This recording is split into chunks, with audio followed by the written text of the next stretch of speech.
Good morning. Welcome to another episode of the Serdentity podcast. I'm your hostess, Elizabeth Dewar Anthony, and I'm thrilled to be here today with my good friend and spiritual guide and all around goddess, the Reverend Lori Vail. Now, Reverend Vail has also, besides her role in the clergy, she is a professor of linguistics. So she knows about the tongue and what it does. And I'm thrilled to have you today here on my podcast. Hi. Hi, how are you, Beth? I am great. I'm great. I'm so happy to be here today. And this is this is one of the things I was looking forward to for you. A lot of times the podcast is, it's more scientific. Not that science doesn't have its place, of course, but there's so much more to the tongue, the mouth, the oral cavity that dental professionals don't understand. And I say in my talk, we are entering a chapel. Okay, it's not a construction zone. And what when dental professionals approach the patient just looking at their mouth and the teeth and what they need to fix, they're missing out on a whole lot. And and this is part of the reason that patient interactions can go poorly. Yes. So dental trauma, right? People but traumatized in the dental chair have been harmed, not only physically, mentally, but spiritually. And so that's what I want to talk to you about today, about that. So go ahead. Okay. The one thing that it occurs to me to add is from my own pastoral experience and life experience, a person doesn't need to have been traumatized in the dental chair to experience trauma around the mouth. Absolutely.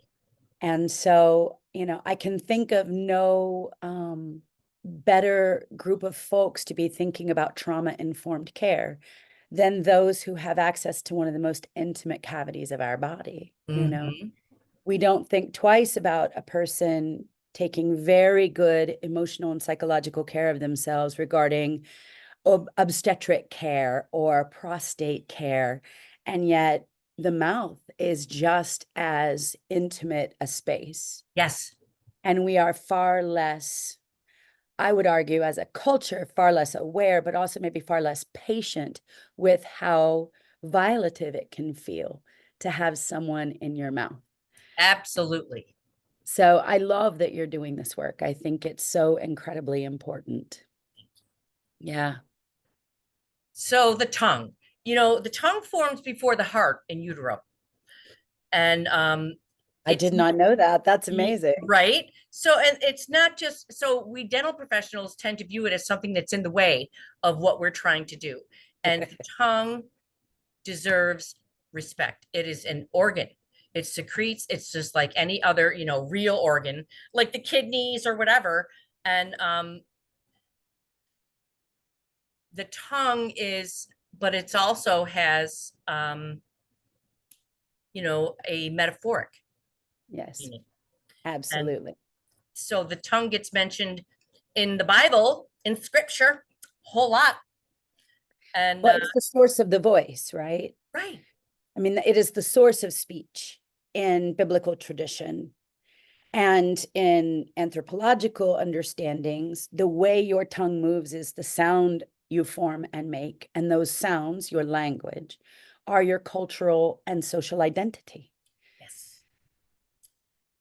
Some of the exercises that I am teaching to my clients, involve making sounds with the back of your throat. And I always say, if we were French, this would be easy, but English, especially American upstate New York English, everything. All the Everything. air goes through the nasal cavities. Right. It's going out, but it's not going in. And this is the problem. People are not breathing with their noses. Yeah. Yeah. Well, and they're not breathing at all. Yes. If we can believe, the more up-to-date research on such things. The spike in anxiety disorders, they don't know if the anxiety disorders are causing the breathing difficulties or the breathing difficulties are causing the anxiety disorders. And I would say the answer is yes. Yes. But there's a crisis of breath Yes. in Western culture. Yes. Everyone seems to be a shallow and incomplete breather. Absolutely. And I think, again, we end up with issues of oral intimacy and the ways that we use our mouths and allow our mouths to be part of our bodies. Because there's some real Puritanism behind the mouth that I think is Yes. Americans too. Mm-hmm. Well, the modern diet, of course, is so soft that the human mouth doesn't have to be used to nearly its genetic capability. Other than Doritos, right? Like that's as good as we get. It's That's as crunchy. good as we get. That's pretty pathetic. It is That so is, pathetic. it's, we don't even need teeth for the Yeah. modern diet, but your teeth hold up your face, and your teeth are the framework, like a tent. Your skull is the framework for your airway. Yes. And if you take out the frame, it's going to, and this is across the board the problem. And then when people come into the dental office, you know, they can't breathe. Yeah. And this creates defensiveness, which the dental professional then interprets as rude, demanding. And then the whole thing goes to where and what. I do. I do. I'm one of those people who takes a rosary with me to the dental chair just to Oh, keep myself stilled enough to because it feels like invasion to me, right? And yes. I'm aware that it's necessary. I'm aware that it's not this individual, but I'm also aware that I have an autonomic response I'm not in control of. Autonomic. Yes. And so I am doing anything to still my parasympathetic nervous system because it's in overdrive and Mm-hmm. telling me I'm under attack. Yes. I'm rigid in every aspect, Right. in the dental chair. And I know better, but it doesn't matter what I know. It matters what my body perceives and Right. how I respond to that. Yes. And, neuroception, that the perception below the level of consciousness. So Exactly. the person walks into the dental setting and bam, like the smell and the Yes. sound. And it's the primitive brain. This is what I'm trying to get across to my fellow professionals. These people are operating out of their primitive brain, and you can't expect Rational thinking. yeah, you can't expect front brain function when a Right. person is trapped in their primitive brain. Well, and that the classic example there is the classic joke about dental work, where your tongue is always going exactly where the person would not want it to go. Right. The tongue is protecting wherever the professional's moving next, right? Exactly. It is absolutely a reptilian response. It comes Mm-hmm. from the back part of the brain where we have no cognitive function whatsoever. Right. So, it has a lot of symbolic attunement to things that we see culturally across the board, right? Like the body violated is just an extension of the spirit violated, and Yes. they play together. So you do end up with patients in the chair who are feeling psychologically under attack as well as physiologically under attack. And then their body systems are meant to protect them from that. And Yes. now it comes out on you, But what I have learned to do is to not take that personally, Right. and to understand that this person is trying to survive. That's They're right. And just that little bit of information and empathy goes a long, long way when I can assure a patient, look, I know you're not doing this on purpose. You're just trying to breathe. Your tongue is doing what it's designed to do, and it's doing a That's right. great job. Yeah, exactly. It's like dogs barking at the fence of their property.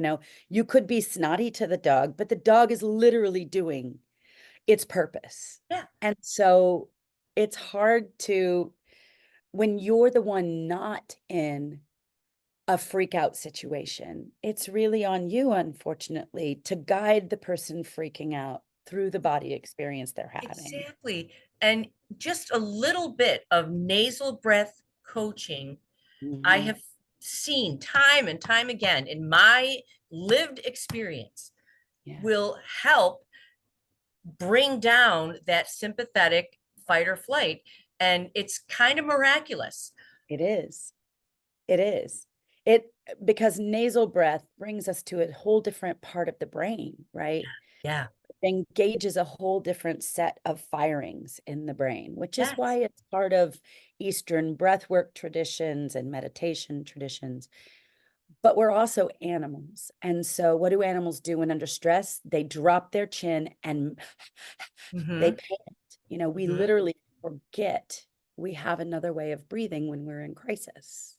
Well, we forget we have another way of breathing most of the time. Yeah, exactly. But it matters more when we're in crisis, Right. In right? crisis. Now that's a puzzle piece that you just gave me, because duh, when so the person's in fight or flight, of course they're going to mouth breathe. They're mouth Yes, breathing anyway, but then yes, because of that firing, that brain firing, they're going to pant. that's right. And So they literally don't know they have access to anything else in yes, that. and unfortunately, a lot of modern humans, their nasal passages are occluded Yes. by the tongue. So they never really learned how to nasal breathe. Mhm. And then they come in and they're, wow, thank you for, oh my God, I just had like a major, I love, I love having a spiritual awakening in public. It's the greatest thing ever. Oh my gosh. I will never forget. I know this may seem so unrelated, but I can't help but talk about it here. I will never forget when I was in my master's in food anthropology, learning to do something called retronasal olfaction, where you take in food or wine and then you push air up into the back of your nasal passage as a way of experiencing the flavor and taste of something in a bigger way. Because Wow. all of our sense of taste is actually sense of smell. And so I had not realized the way I don't use my nose Right. and air moving through my nose until I had to be taught to put air in my nasal cavity, right? It was That the is, wildest thing. what's that called? I need to learn more about that. Retronasal olfaction. So it's smelling through the back of your nose, Oh my basically. God. So you take it. Retronasal olfaction. Yes, Girl, yes. I'm so excited right now. Oh my God. But it's a shock to be 40 years old and learning to breathe into the back of your nose and realize what you've been missing because you weren't moving air through your nose. Like it literally magnifies the taste of what you're eating and drinking by, I'm a super taster, so I would say by fivefold. And I Hmm. don't know what it would be for other people, but it explodes the flavor and taste of something to move air into the back of the nose while that thing is in your mouth. And so for there to be something so simple to fundamentally change your experience of what you're ingesting, like think of the ways that it plays out. It slows you down, Hmm. it satiates you faster, Hmm. right? Because every bit of the experience is the maximum of its potential. You don't need to eat as much. You don't need to eat as quickly. It's just, it changes everything to use our nasal breath as part of our eating experience. Now, that's very shocking. And it makes you think about things like you've already mentioned it, the American diet, standard American diet, the sad diet. Yeah, very sad. Very, Where we very sad. put chemicals and everything to amplify flavor, but how much of that amplification is necessary because we were never taught to experience the foods we are eating. Well, and this goes back to the suck, swallow, breathe Mhm, uh, in newborns, and even before they're born. mhm. Babies are learning how to first suck, then swallow in utero, and then when they are born, suck, swallow, breathe.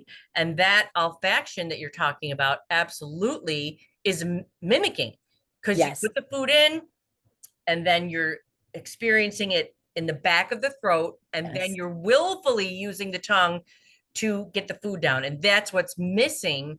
While air continues moving. Yes, that's what's missing in most of modern Western human eating, is because it's soft, it's full of sugar, and we're just shoveling it in. Yeah. Wow, that's amazing. Yeah. I mean, the part that really blows me away is, again, the chemicals that we add to food to amplify flavor and the access we have to flavor amplification just through breath, Mm-hmm. Yeah, which yeah, is a function of how we move our tongue.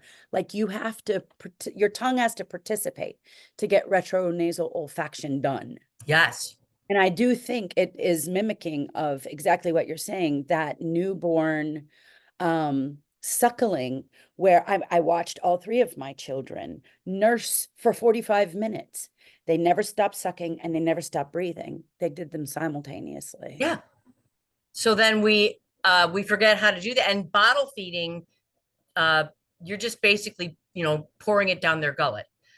Especially because the human breast regulates milk expression based on the way the child is engaging the nipple, right? Yes, And a bottle can't do that. It has one rate of flow.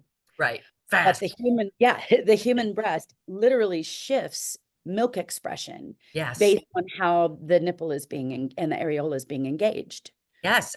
When you have a tongue-tied infant, that engagement can be impaired. Although I've seen women nurse, tongue-tied babies for years. So Absolutely. women don't go to a lactation consultant if nursing is going well. So That's it's right. only the babies that, that have problems, and then they get the tongue tie release, and it makes the dyad successful. Right. But so again, back to scripture. Blessed are the breasts that nursed you. Like that, she didn't say blessed is the Similac, that fed you. Well, to be fair, they didn't have that choice back then, Well, right? but that's right. Well, if your baby couldn't nurse, your baby died. Maybe Right. they tried a little goat's milk or something, but so this whole puritanism and this sexualizing of breasts Yeah. has really made breastfeeding a challenge in women who want to breastfeed. But then you got to go back to work. Your baby's 6 weeks old. It's yeah. So we're always breastfeed, but then we turn around and make it almost impossible. Well, and I think that's pretty consistent with the inherent sexist skew of our society. Like, we do not provide the systems and the infrastructure that make the demands we make on women possible. Yeah. So we have the demands, but we don't provide any resources to make those demands reasonable to demand. Right. But we try. We are, and you know what? What's amazing to me about women is we we do it anyway. I mean, a lot we're Yes. out there trying and doing our best, and it's pretty darn good. It's not ideal. Get a lot done. That's right. That's right. We get a lot done. Yeah, we do. And pretty excited to see a woman uh in the well, we won't go there. Okay. But so let's talk about spirituality and the tongue. You know, uh what do you, or just start talking. Okay. So you are probably well familiar with this, but Father Richard Rohr, who is a Franciscan brother Love him. and an amazing scholar, has a lengthy piece looking at the ways that scholars wonder. I won't say they postulate that. They wonder if the term Yahweh, which was used for God, when you were not meant to say God's name, was actually a breath, because is a sucking in is a blowing out. And Yeah. so it Wow. was a way of referencing God without saying God's name, which would be blasphemous. And it used air because God is air, God is spirit, God is ruach, right? Movement through air. So I've always found that really fascinating, that the name of God is a breath in and out. And Wow. what that says about how we connect to the divine, what we mean to the divine, what the divine can mean to us.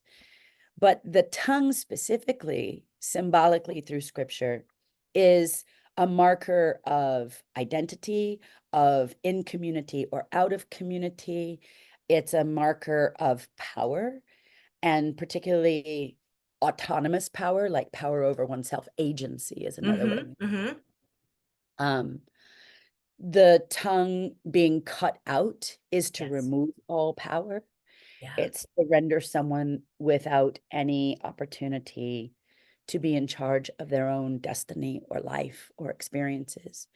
And so, we end up with this kind of, because most people no longer have a deep scriptural education. But what we have is a Judeo-Christian culture in which these symbols mean all the same things. And we're reading these symbol systems. We just don't even know we're reading them, right? Mm-hmm. So Mm-hmm. the example I like to use with people of this is Apple computers. Apple computers symbol is an apple with a bite taken out of it. That is a clear and direct reference to Adam and Eve and knowledge, because the bite out of the apple was knowledge. And the Apple computer's symbol is not accidentally an apple with a bite taken out of it. It is very directly a call to our Judeo-Christian understanding of symbolism, that no one's going to sit down and say, this is what it means, but we read that symbol, whether we mean to or not, just Mm-hmm. because of stories that we've heard our whole lives. Yes. You know, when you were talking about Yahweh is Mhm. as simple as a breath. Why do we make relationships with God so freaking complicated when all it is, and this is what I think God wants. God wants us to just breathe in and be in contact, but we make it so hard. There's like this dude up in the sky with a beard and a clipboard, and he Do you want a real answer, or is this yes, just I so want a something that you're real like, answer. oh? Well, it's another aha, but Yeah. So this is just my personal opinion, but I've been doing this a good long while. The more complicated we make the path to God, the more we're able to allow ourselves not getting there. that is amazing. And you're exactly right. So in the 12 steps, in the third step, you're talking about, turning your will and your life over to the care of God. And so many people stumble on that step because they want to know before they do that, what am I, what am I turning this? I'm like, no, just turn it. Yeah, The who and the what will come much, much later. But yes, you're exactly right. And then I can just, that way I don't know, I don't want to do that. I don't know. I got to control it. I got to manage it. that was way too hard. So Yeah, obviously I was never going to get there, right? right, right. So, If to hell with the connection whole with thing. God is breathing in and breathing out, Yeah. then we have to be willing to get there Hmm. and accept whatever's there when we get there. And that is, that acceptance, that breathing, breath in, breath out slash acceptance is completely counter to what, we are taught as Americans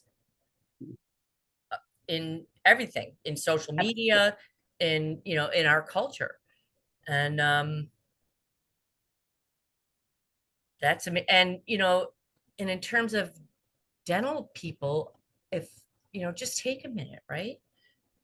Before you see this patient's name on your schedule, you're like, oh God, just take a breath in and a breath out.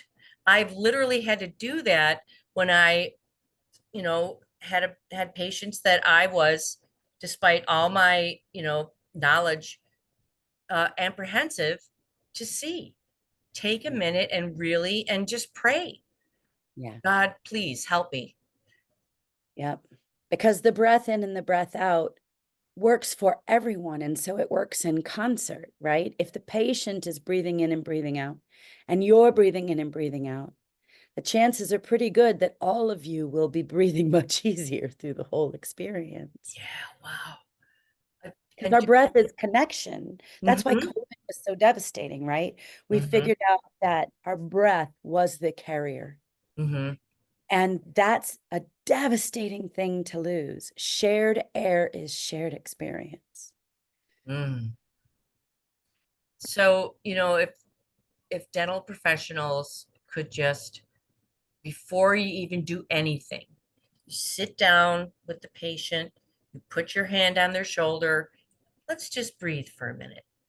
And teach them how to breathe, right? Yes. Yeah. You're going to be Close. doing this and you're going to feel like you can't breathe. So here's some tricks, here's some tools. Yes. Yes. That empowerment goes miles with people It who are it traumatized. absolutely does. And it doesn't take, there's no effort on the part of the practitioner to do that. And it's just, um, it's, and that's really my bottom line is, you know, when you understand how important the airway is to these patients, and when you learn to recognize the physical uh, signs of poor breathing, Mm. like the forward head posture, the flat upper lip, the V-shaped upper jaw. These things, all of a sudden, you can be proactive. Like, oh, Mrs. Jones is here. Oh, she's such a bitch. Oh, Mrs. Jones is here, but look, she's got a forward head posture. She's on a bunch of medications for, Not breathing. yeah, she's Yeah, diabetic. She's on metformin. She's can't breathe. that's right. And just break it down to that simple concept. Yeah, it really is. And, like I say, I've had the lived experience of things being able to change the dynamic of a patient's perception. And that's my goal. Nobody is going to leave me, my care, feeling ashamed and in pain. It's not happening. Yeah. And Again, I think trauma-informed care in the dental profession is probably one of the most needed things because trauma-informed care everywhere is a good idea, but truly, dental professionals are violating one of the most intimate spaces in the human body. now now we understood, Hippocrates understood it, but then we forgot, and your microbiome, Yes. it's your body, your mouth is communicating with your body all the time. uh Oral systemic connection, there, you don't even have to say they're connected. Well, and it's interesting because, an OB, when doing an exam, will say, and now I'm going to do this, and now Mm-hmm, I'm going to do that, and now I'm going to do this, just to help the brain start to process what the body's about to feel. mm-hmm, And in yoga, they're constantly telling you, now breathe as you turn this way, now breathe mm-hmm, out as you do that. And it seems to me just that explicit engagement verbally could go such mm-hmm, a long way for people in the chair, basically prostrate on their backs. I guess that's called mm-hmm. prone, and unable to defend themselves, to just relax into what their body needs to have done. Right. That's amazing. And yeah, so a little bit of breath coaching before anything gets started, breath coaching throughout the procedure, and even maybe a little, like a breath strip or something on the nose to make nasal breathing easier. Yes. And who cares if they actually need it? Just the mere offer of it allows them to realize, oh yeah, I'm supposed to be engaging this, right? Hmm? And maybe that nasal strip does nothing but remind them they have an option. Yeah. But there's then something to attend them to the options they do have. Mm-hmm. That's amazing. And wow. So now I just had another, I'm going to add that to my talk. I'm going to add like, here's Just how, awesome. yeah, here's how we teach people to breathe, and suggest a breath strip or some other sort of nasal dilator. And And even just saying to people, you know, this is going to force you at times to breathe through your nose. And really, most Americans aren't good at that. Depersonalize it entirely. mm-hmm. If you think it would be useful, we could offer you this to make sure that your nose feels as open as you want it to be. Like, you know, it's pretty simple. Yes. And they end up feeling like y'all are now on the same team of getting Yes. something done. Because Yes. the competition that starts to ramp as this person gets scared and this person reacts to the fear, that competition becomes the destructive force. Yes, it's a power struggle, It and is. it ultimately ends up in frustration on both sides, and then the patient ends up feeling ashamed. Yeah, The provider's angry, the patient's ashamed, and it doesn't have to be that way. that's right. So wow. So I will say this conversation makes me think of the University of Rochester and one of the ways that it's special. They operate, you know, in research as much as possible, and then in their practice, hopefully, from a biopsychosocial model. So Mm-hmm. they're looking at each patient and what's going on with the patient from a biological standpoint, from a psychological impact standpoint, and from a social context standpoint of this person coming in. What is their previous history? What are their demographics? And how might that impact how they understand what's being done and what's happening to them? Mm-hmm. And it's a really interesting model because it means that we're never treating the person as the problem, but we're treating the problem as a holistic part of the person. Wow. And that sounds kind of like what you're aiming for in the dental professional world, right? Yes, Is exactly. looking at the tongue, not only from the perspective of biologically what it serves as an air as well, but also psychologically what these things symbolically mean to us, ritualistically mean to us, and then the ways that our social demographics and understanding play into both of those things, right? Because people Mm-hmm. in poverty are more likely to have trauma, physical body trauma experiences. They're also more likely to have not had good dental care. They're also more likely to have had trauma experiences in the chair because of both of those things, right? It Right. all plays together. Yes. And you're exactly right. But dental practices, okay, are fighting over this group of, you know, socially upward people with money and good insurance, and the rest, those poor people, people on Medicaid, it's like an insult That's to right. have Medicaid as your, and no private practices take it. So that creates an entire subspecies of neglect. And then these dental practices are worried about these patients, oh well, they won't let me take x-rays, or it's going to be supervised neglect. I'm like, how about actual neglect? Can we talk about that? And it's not a very popular topic. No, I can imagine because you know, every dental office has posters that show you how a lack of dental care translates into illness in the body at Right, large. right. So we are creating the illness we blame poor people for having. Yes. Oh yes, yes. And but and but I'm thinking about what you said on Sunday, right? This is, it's not a popular topic, It but makes people uncomfortable. yes, but I have Yeah. to go and tell what I have seen, right? I have Yes. seen the Lord. This. I have seen what can The happen system of to, injustice, yes, the systemic injustice. yeah. Yeah. And yeah, wow. Oh my gosh. I knew this was going to be an amazing conversation. And I could go on for hours, but you know, the whole Yeah, there is that time limit thing that the matters. time limit and a time attention limit in Americans. So, you know, if to the three people that are watching this, you, me, and probably my mother. Oh, I don't, you know what? I don't even care. I don't You even don't care. need to. Yeah. Like I said on Sunday, and I know that you just referenced it, so it made me think of it. It doesn't matter if we get written out of the story. Yeah. It doesn't matter if no one listens. It matters that we go and tell, Yeah. that we do what we can do to fight the injustice we see before us. Yeah.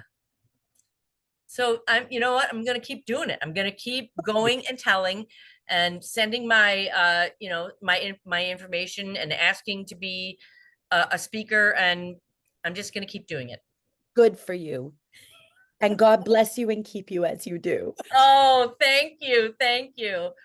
Thank you so much for a wonderful talk. And Thank you. I will see you on Sunday. I'll see you on Sunday. All right, Love you. hon. Love you too. Bye. Bye bye.